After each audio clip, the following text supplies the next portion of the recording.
অন্ধকার তার জীবনে নেমে এসেছে, কোনোভাবে সে সুস্থতা লাভ করতে পারছে না, তার জীবনে সব শেষ।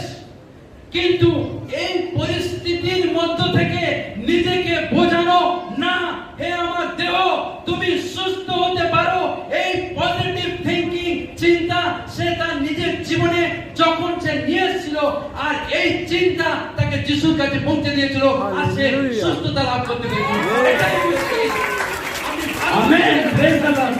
12 বছর ধরে ভেঙে গেছেন, তার থেকেও বেশি বছর ধরে ভেঙে গেছেন, কিন্তু নিজের মধ্যে পজিটিভ থিংকিং কে, চিন্তাকে যদি গ্রো করতে পারেন যে তুমি পারবে যিশুর কাছে পৌঁছাতে, তুমি পারবে নিজেকে দাঁড় করাতে, প্রভুর শক্তি তোমাকে সাহায্য করবে, তার মানে আপনি ডেফিনেটলি জীবনে বিজয়ী হবে।